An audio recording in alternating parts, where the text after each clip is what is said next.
Усіх, хто нібыта мае дачыненне да экстрэмізму і тэрарызму, знайшлі і выкрылі. Пра гэта заявіў лукашэнкаўскі генпракурор Андрэй Швед. Частку з гэтых людзей асудзілі, частку будуць судзіць пазней. Вітаю ў аб'ектыве. Віталь Бабін разам з вамі і сёння ў нас. Прапагандысты паказалі палітзняволеных журналістаў радыё «Свабода» Ігара Лосіка і Андрэя Кузнечка. Паколькі гаворка ідзе пра амерыканскую радыёстанцыю і таксама ідзе пра Зянковіча, амерыканскага грамадзяніна, гэта скіравана на кіраўніцтва Злучаных Штатаў. Беларусь развіваецца, вакол яе варожы небяспечны свет. Што прапаноўвае ў сваёй праграме кандыдат Лукашенко? Мне кажется, что если бы он действительно готов был эту программу представить, он должен был ее защитить перед обществом, в коллективах, на телевидении, в дебатах, но этого не делает. Цяпер дакладна з наступнага навучальнага года ў мінскіх школах абмяжуюць карыстанне мабільнымі тэлефонамі. Забароны на выкарыстанне мабільных тэлефонаў на сённяшні дзень гэта ўжо хутчэй правіла.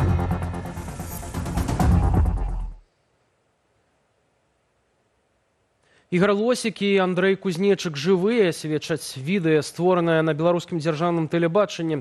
У хуткім часе прапагандысты абяцаюць паказаць яшчэ прынамсі двух палітзняволеных. Хто будзе героямі новых сюжэтаў і што іх аб'ядноўвае, распавядзе Катерина Гордеева. Меня зовут Игорь Лосик, и вот так. В итоге я здесь. Гэткім чынам канал УНТ анансаваў інтэрв'ю з палітзняволеным журналістам Ігарам Лосікам. Сюжэт, які верагодна запісаны ў застенках КДБ, мае выйсці ў эфір сёння ўвечары. Відавочна падрыхтаваліся яны загадзя, не здымалі яны гэта ўсё ні учора, ні позаўчора. Але магчыма, што гэта проста звычайны прапагандысцкі праект. Магчыма, што тут нешта большае. Ігара Лосіка затрымалі падчас выбарчай кампаніі 2020 года. У снежні 2021 суд прызнаў яго вінаватым у распальванні варожасці і арганізацыі масавых беспарадкаў, ды вынес вырак – 15 гадоў пазбаўлення волі. Амаль увесь час журналіста трымалі ў рэжыме інкамунікада. У калоніі ён здзейсніў спробу самагубства. Тады Лосіка ўратавалі, але стан здароўя вязня і цяпер выклікае занепакоенасць. Я б мог казаць пра тое, што ёсць падставы казаць, што чалавеку трэба нейкае абследаванне прайсці. То адна справа, калі чалавек там за стрэса, за нейкіх іншых умоў харчавання, худзеў, гэта як бы яшчэ адзін аспект. А іншая справа, што часам я бачу сапраўды, што чалавек, знешні выгляд чалавека вымагае нейкае медыцынскае спецыяльнае абследаванне. Учора ж прапагандысты показали сюжет журналистам Андреем Кузнечиком. Реально это могло кончиться плохо, то есть могло кончиться именно ситуацией, когда бы ставилась под угрозу жизнь и здоровье и твоих близких. Кузнечыка затрымалі ў лістападзе 2021 года. У 22-м, нібыта за стварэнне экстрэмісцкага фармавання, яму прысудзілі 6 гадоў зняволення. Прапагандысты заўпэўніваюць, што на чарзе яшчэ 2 відэа з палітвязнем Ігарам Карнеем, асуджаным амаль на 4 гады калоніі, ды юрыстам Юрыем Зянковічам. Паводле абвінавачвання ў спробе дзяржаўнага перавароту апошняга засудзілі на 13 паловых гадоў пазбаўлення волі. Зрэшты, герой сюжэтаў абраны не проста так, упэўнены палітычны аглядальнік Александр Фрыдман. Раней Кузнечык, Лосік і Карней працавалі на амерыканскім радыё «Свабода». Зянковіч жа мае грамадзянства ЗША. Паколькі гаворка ідзе пра амерыканскую радыёстанцыю і таксама ідзе пра Зянковіча, амерыканскага грамадзяніна, гэта скіравана на кіраўніцтва Злучаных Штатаў. Магчыма, гэта такое чарговае запрашэнне ад Лукашэнкі. Вось глядзіце, яны ў нас ёсць, я іх паказаў, цяпер чакаю ад вас цікавых прапановаў. Для ўдзелу ў роліках палітвязняў рыхтуюць, прынамсі выдаюць новыя робы. Гэтак бачна, што на бушлатах няма нашывах, характэрных для асуджаных паводле палітычных артыкулаў. Ды нават бэйджаў з пазначэннем імя і атраду. Немагчыма сабе уявіць, каб чалавек без этой так званай біркі зняволены выйшаў і знаходзіўся. Это адразу таксама парушэнне і пакаранне за гэта. Это проста сведчыць пра тое, што ствараюць карцінку. Відэа з палітычнымі вязнямі выходзяць і на іншых прапагандысцкіх медыяпляцоўках. Гэтак на пачатку студзеня з'явіўся зварот былога вылучэнца на выбарах 2020 года Віктара Бабарыкі. Летась у лістападзе паказалі ягоную паплечніцу Марыю Калеснікаву. Фотаздымкі і відэа размясціў у сваём тэлеграм-канале Роман Пратасевіч. Таксама былы палітвязень. Кацярына Гардзеева, Белсат. Лукашэнкаўскі генеральны пракурор Андрэй Швед раскрыў таямніцу, чаму беларусы, якія хочуць вярнуцца на радзіму праз ягоную камісію, не могуць гэтага зрабіць. Паводле адыёзнага сілавіка усяму віною заходнія куратары, якія не адпускаюць нашых суайчыннікаў. Каго ён мае на ўвазе пад заходнімі куратарамі, Швед не патлумачыў. Што да працы самой камісіі вяртання ён значыў, што за 2 гады існавання на яе адрас паступіла каля 200 заяваў ад беларусаў, якія выехалі за мяжу праз рэпрэсіі і пераслед, але цяпер маюць жаданне вярнуцца. Паводле генеральнага пракурора частка зваротаў ужо разгледжаная, астатнія нібыта ў працы, якіх-колевік пацверджанняў сваім словам ён не прывёў. Яшчэ больш інфармацыі можна знайсці ў нашым тэлеграм-канале, на які вы можаце перайсці праз QR-код на вашых экранах. Калі для вас гэта бяспечна, падпісвайцеся і чытайце інфармацыю, якую рыхтуюць нашыя калегі. Таксама заахвочваю зазіраць на нашу інтэрнэт-старонку belsat.ru, аднак перад усім памятайце пра ўласную бяспеку. Дзякую, што вы з намі. Да выбараў Лукашэнкі застаецца 10 дзён. Той прыхварэў, хоць і кажа, што ягонай смерці ворагі не дачакаюцца. А на апублікаванай прапагандаю перадвыбарчай праграме выглядае, быццам Лукашенка памаладзеў ажно на 10 гадоў. З праграмаю кандыдата Александра Лукашэнкі азнаёміліся эксперты Белсату і аўтарка наступнага сюжэту Юлія Цяльпук. Популярную вещь говорю в преддверии выборов. Ну какой популизм может быть? Александр Лукашенко, які пераабіраецца на 7-й тэрмін, пра выбары ўзгадвае, але не ўдзельнічае ў рытуалах, прадугледжаных выбарчым кодэксам. Ягоную праграму бачым толькі ў друкаваных СМІ, тлустым вылучаная. Мы стварылі ўласную мадэль дзяржавы і забяспечылі яе ўстойлівасць. Беларуская дзяржава адбылася як незалежная краіна. Нам трэба моцная дзяржава і моцная ўлада. А таксама, што Беларусь развіваецца, а вакол яе варожы і небяспечны свет. Это пустые декларации, которые под собой не имеют никакой конкретики. Потому что мне кажется, что если бы он действительно готов был эту программу представить, он должен был ее защитить перед обществом, в коллективах, на телевидении, в дебатах. Но он этого не делает. Он просто берет, публикует какой-то документ, который написали ему какие-то чиновники по разнарядке. У цэнтры тэксту моцна апрацаванае фота, а магчыма і знятае ў лепшыя часы. Прыкладна гэтак твар дыктатара выглядаў перад выбарамі ў бесклапотным 2015-м, калі іншым быў і ягоны палітычны портрет. Все, что Запад пожелал, все, что Запад захотел видеть в канун президентских выборов в Беларуси, признаюсь вам честно, мы сделали все. Пісалі 7-ю праграму Лукашэнкі бадай гуртам, таму і атрымалася, што ў ёй няма ніводнага «я зраблю», «я забяспечу» ці «я абяцаю», а толькі абагуленае «мы». Гэта ўсё было б дробязямі, а насамрэч гэта вельмі каларытна дэманструе, наколькі няма асобы, няма персоны ў палітыцы, а ёсць абсалютна адвязаны ад народа, ад кампаніі, ад краіны у вобраз, закасянелы, забаранзавелы і нават візуальна вось такі воскам пакрыты. У праграме згадкі пра мір, а таксама пра аднаўленне дыялогу з Захадам і суседзямі. Хоць у штодзённай рыторыцы рэжыму ў бок Захаду ляцяць адно камяні. Запад поставил перед собой планы удушить нас. Абавязковы спадарожнік прамовы змагання з карупцыяй. Лагічна ўстае пытанне, што ж ты рабіў усе гэты мінулыя гады, што да гэтага не дамогся. Па шырасці вось тут лозунг барацьбы з карупцыяй, напрыклад, мне як беларусу нават не вельмі заходзіць. Карупцыя ў Беларусі не самая галоўная праблема, хіба здаецца.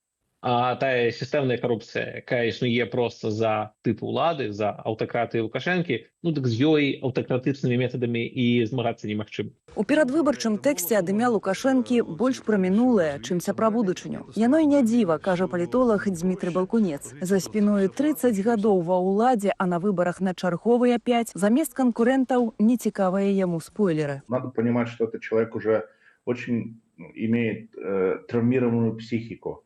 Он 30 лет находится у власти. С ним никто не может вести никакие дебаты. Все ему только льют воду.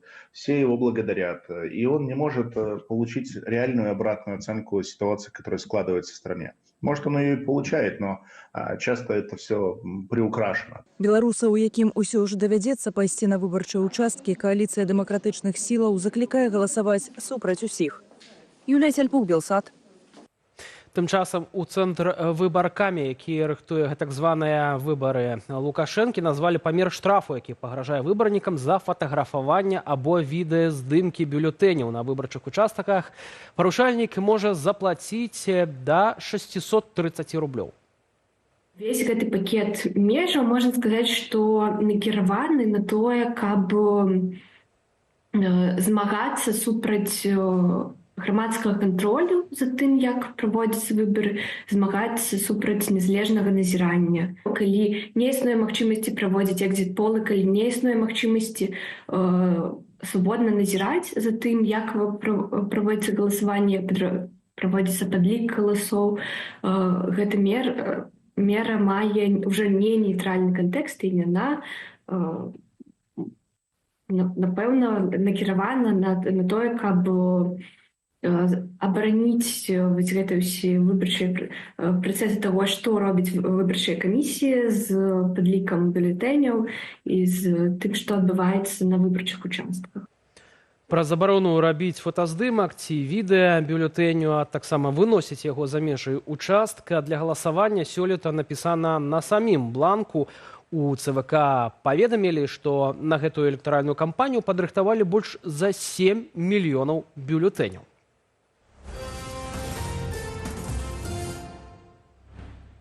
І да іншых тэмаў менскія школы стануць вольнымі ад смартфонаў. З 1 верасня ў сталічных установах адукацыі плануюць увесці абмежаванне на карыстанне гэтымі дэвайсамі. Гэта значыць, што цягам навучальнага дня школьнікі будуць без сваіх гаджетаў. Выключэнне зробяць толькі ў экстранных выпадках. Ці добрая такая захада і як да яе ставяцца бацькі школьнікаў, даведаемся з наступнага матэрыялу. На урокі без тэлефонаў. У сталічных школах з 1 верасня абмяжуюць карыстанне мабільнымі, заявілі ў Менгарвыканкаме. Вучняў абавяжуць перад першым урокам здаваць тэлефоны ў спецыяльнае сховішча. Атрымаць дэвайс дзеці змогуць у канцы навучальнага дня. У выпадку пільнай патрэбы звязацца з роднымі школьнікам дазволяць скарыстацца тэлефонам. Забароны на выкарыстанне мабільных тэлефонаў на сённяшні дзень гэта ўжо хутчэй правіла. У большасці краін Еўразвязу яно дзейнічае. Сам падыход, ён нармальны, я тут нічога такога шкоднага не бачу. Іншая справа, як гэта будзе ўсё арганізавана. У 2022 Міністэрства адукацыі ўвяло правілы для мабільных тэлефонаў у школе, якія, між іншага, дазвалялі карыстацца імі падчас урокаў толькі з дазволу настаўніка. Акурат сёлета такі парадак пачалі ўводзіць у некаторых менскіх школах. Учреждениям образования рекомендовано в третьей четверти, во второй-третьей четверти провести подготовительную работу по ограничению использования средств мобильной связи в учреждениях образования. Таму ў Менгарвыканкаме і зазначылі, што не ўводзяць змяненняў, а робяць абавязковымі раней прынятыя правілы. Абгрунтоўваюць, што такім чынам намагаюцца абараніць навучэнцаў ад кібербулінгу. Тут яны на роўным месцы гародзяць нейкі агарод. Ось, абсолютно зразумела, што мабільная прылада, яна папросту перашкаджае працэсу навучання. Гэта абсолютно зразумела. Ось, а тое, што там кібербулінг і гэтак далей, яны выйдуць са школы і па-за межамі школы зробяць тое ж самае. Ініцыятыва выклікала бурнае абмеркаванне сярод бацькоў. Мы запыталі ў нашых гледачоў, як яны ставяцца да гэткіх абмежаванняў. Больш за палову ўдзельнікаў апытання падтрымліваюць забарону, але толькі падчас урокаў. Чвэрць рэспандэнтаў выступілі катэгарычна супраць, і толькі 15% ухвалілі ініцыятыву ўладаў. У тым жа 2022 годзе Міністэрства адукацыі таксама звярнула ўвагу на выгляд навучэнцаў. Недапушчальнымі назвалі пірсінг, татуяванні, экстравагантны колер валасоў і макіяж. Летась жа ў Кодексе аб адукацыі замацавалі дзелавы стыль адзення.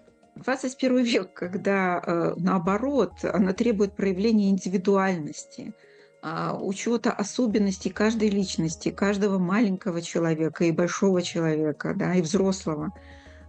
И мы как раз-таки в образовании должны скорее культивировать эту индивидуальность, да, порождать эту индивидуальность. Летась на пачатку навучальнага года ў некаторых беларускіх школах адзіную форму надзелі настаўнікі. Тады ў міністэрстве адукацыі гэткае рашэнне педагогаў назвалі іх уласнай ініцыятывай. Ірына Юрыева, Белсат. А у нас чарговае надзвычайнае здарэнне з мазам у Расеі. Гэтым разам аўтобус загарэўся ў Ліпецку. Паводле транспартавага дэпартаменту мэрыі абласнога цэнтру пацярпелых няма. Сам жа маз накіравалі на рамонт. Здарэнне адбылося пасля таго, як у Санкт-Петербурзе выявілі прычыны гэтых узгаранняў. Як зазначыў кіраўнік камітэту транспарту Расеі Валянціна, янакая асноўная прычына – састарэлыя тэхналогіі, якія не адпавядаюць сучасным патрабаванням. Праз гэта здараецца кароткае замыканне і няспраўнасці прыладаў гідраўлічнага прываду, а таксама генератар не здатны выпрацаваць неабходную колькасць электрычнасці на экраны, валідатары ды іншыя прылады. Раней ініцыятыва Белпол паведамляла, што праз канструктыўныя змены, няякасныя монтаж электраабсталявання ды іншыя праблемы МАЗ быў вымушаны дапрацоўваць каля 700 аўтобусаў.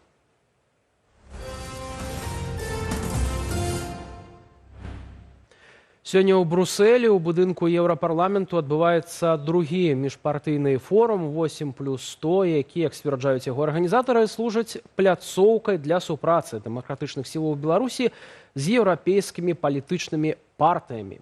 Падрабязней у нашым матэрыяле. Форум 8+100 атрымаў сваю назву паводле колькасці ўдзельнікаў у мерапрыемстве. Ад нашай краіны 8 палітычных партыяў і 100 еўрапейскіх. З беларускага боку гэта хрысціянскія дэмакраты, партыя БНФ, Рух за свабоду, беларуская сацыял-дэмакратычная партыя Грамада і іншыя. На парадку дня сустрэчы ў Бруселі, абмеркаванне лукашэнкаўскай электаральнай кампаніі. Галоўнае пасланне – гэта вярнуць 7 мільёнам выбарцаў права на выбар і свабодныя сумленныя выбары. Гэта галоўнае. Но нельга абманваць 30 гадоў людзей. Яны галасуюць за адных, а сядзяць у кабінетах улады і прымаюць рашэнне за ўвесь народ Беларусі іншыя. Так не можа працягвацца. Яшчэ адна тэма – палітвязні. Іхныя імёны сёння гучалі і падчас акцыі на плошчы Люксембург і непасрэдна на самой канферэнцыі. На наступным тыдні падчас сесіі Еўрапарламенту ў Страсбуры мае быць прынятая рэзалюцыя, якая будзе ўключаць у сябе гэтыя два пытанні. Трэцяя панэль сустрэчы прысвечаная праблемам і магчымасцям беларусаў у выгнанні. Одно з вялікіх злачынстваў рэжыму Лукашэнкі менавіта такое, што з краіны выкінутыя сотні тысячаў маладых, галоўным чынам здольных ініцыятыўных беларусаў. Гэта трагедыя для краіны, якая ўжо адбіваецца і будзе адбівацца далей на беларускай дзяржаве. Як мяркуе Алексей Дзекавіцкі, не ўсё залежыць ад саміх беларусаў. Шмат што могуць і павінны зрабіць улады тых краінаў, якія сталі для іх новай радзімай. Напрыклад, у захаванні культуры, мовы, а таксама ў атрыманні адукацыі і магчымасці па працаўладкаванні. Андрэй Сульжыц, Алесь Сіліч, Белсат. Прэзідэнт Украіны Владзімір Зеленскі прыбыў у Варшаву. Гэта першы візіт украінскага лідара ў Польшу падчас старшынёўства гэтай краіны ў еўразвязе. Бакі абмяркоўваюць сярод іншага пастаўкі Кіеву зброі, узмацнення антырасійскіх санкцыяў, паскарэнне ўступлення Украіны ў ЕЗ, бяспеку ў рэгіёне. Пра гэтую ды іншыя падзеі замежу ў нашым аглядзе. У праграме візіту таксама перамовы наконт эксгумацыі на ўкраінскай тэрыторыі ахвяраў валынскай трагедыі 1943 года. Тэма зладжаных тады украінскай паўстанцкай арміі этнічных чыстак валынскіх палякаў дагэтуль застаецца кропкай напружанасці паміж дзвюма дзяржавамі. У бліжэйшыя сотні можа быць падпісаная перамір'е паміж Ізраілем і тэрарыстычнай групоўкай Хамас. Пагадненне аб спыненні агню ў Газе і вызваленні ізраільскіх закладнікаў пачалі абмяркоўваць сёння ў Ізраілі на найвышэйшым узроўні. Паводле крыніц Associated Press, Хамас ужо прыняў праект гэтага пагаднення.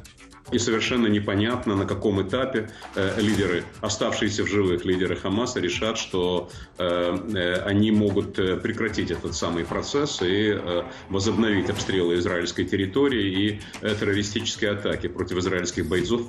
Калі дамоўленасці ўступяць у сілу, першыя закладнікі могуць быць вызваленыя ўжо ў гэтую нядзелю. У сваю чаргу Ізраіль можа выпусціць з турмаў да 1300 палестынцаў. ЗША выключили Кубу со спису дзяржаў-спонсараў тэрарызму. Адпаведны указ падпісаў Джо Байден. Рашэнне здымае забарону на эканамічную дапамогу Кубе ад Злучаных Штатаў на продаж ёй амерыканскай зброі, а таксама можа спрасціць працу замежных банкаў і інвестараў на востраве. Са свайго боку улады Кубы абяцаюць вызваліць з турмаў 533 асобы, у тым ліку палітзняволеных. Рашэнне Байдена раскрытыкавалі прадстаўнікі рэспубліканскай партыі.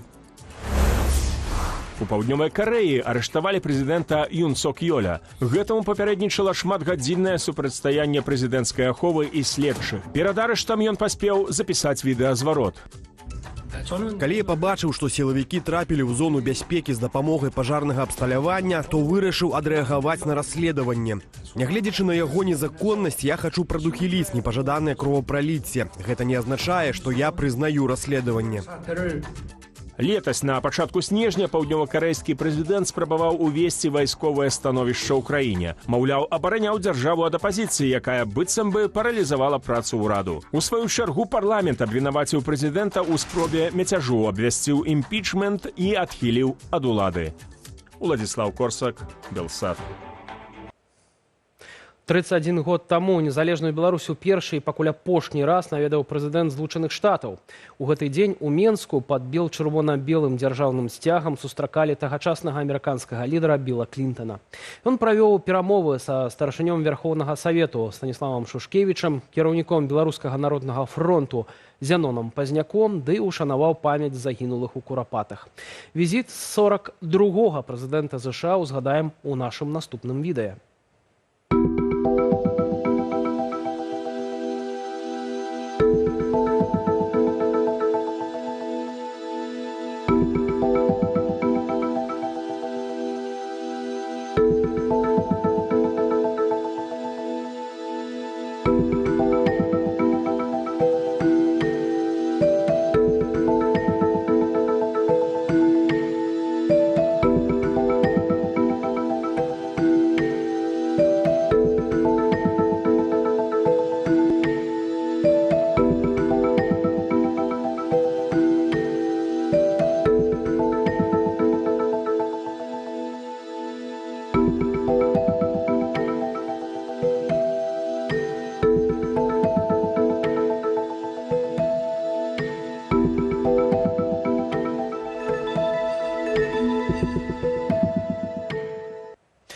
Гаспадарства, наперадзе вас чакае рубрика онлайн, дзе мы разам прыгледзімся да самых цікавых публікацыяў на нашай інтэрнэт-старонцы belsat.eu. Ужо праз імгненне запрашаю.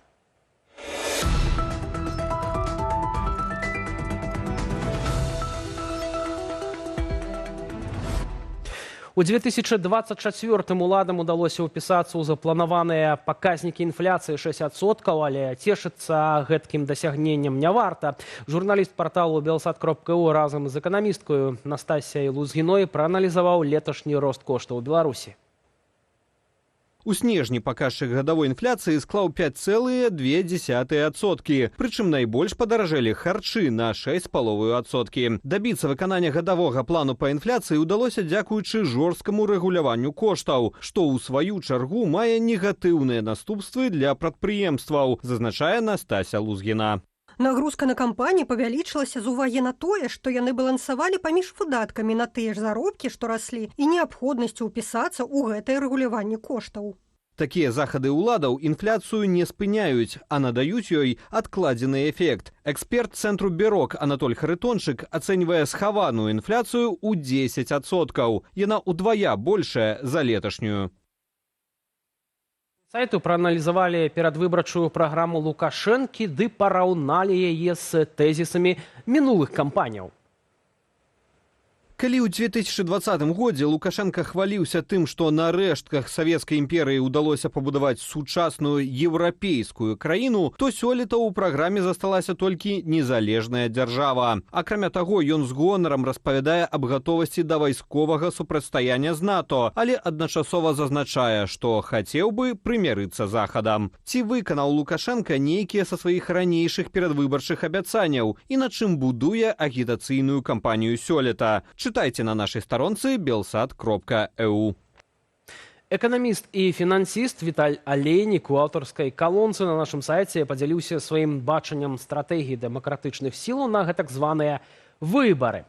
На ягоную думку, прыйсці на выбарчыя участкі варта хаця б дзеля таго, каб выказаць сваю нязгоду з беззаконнем і гвалтам, бо менавіта ідэя справядлівасці можа цяпер аб'яднаць беларусаў. Галасаванне на выбарах не мае ніякага значэння ва ўмовах татальных фальсіфікацыяў, але не варта кідацца ў роспач. Нават ва ўмовах татальнага кантролю заяўкай падаецца добрай нагодай пабачыць у твар, даведацца імя і прозвішча той сістэмнай асобы. З ліку сілавога блоку падкрэслена ветліва усміхнуцца чальцам так званай выбарчай камісіі. Каб яны ведалі, што ў нейкі дзень сусед можа прыйсці і рэалізаваць сваё законнае права у межах заканадаўства Беларусі на падставе міжнародных судовых пастановаў. Так, вы нас загналі, але мы будзем ведаць дакладна, хто спрычыняецца да гэтага злачыннага працэсу. Такім лозунгам можна кіравацца, нават калі няма іншага выйсця, як толькі прыйсці на выбарчы ўчастак пад прымусам. Блізкая беларусам падляская гаворка можа прагучаць са сцэны Еўрабачання. У дзесятцы прэтэндэнтаў на ўдзел у конкурсе ад Польшы дуэт Свада і Нічас, які спявае на гаворках польска-беларуска-украінскага памежжа пад сучасныя калумбійскія рытмы. У фінале польскага адбору 14 лютага выступяць 10 удзельнікаў. Трапіць на Еўрабачанне, якое сёлета адбудзецца ў швейцарскім Базелі, Свада і Нічас паспрабуюць з кампазіцыяй «Люстэрка», паслухаць песню і знайсці ў ёй родныя матывы, а таксама бліжэй пазнаёміцца з удзельнікамі дуэту вы можаце дзякуючы артыкулу на нашым сайце.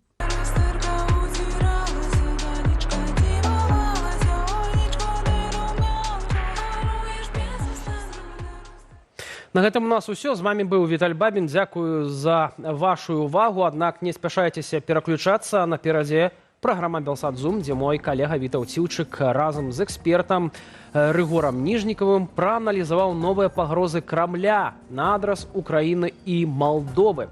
Застаньцеся з намі.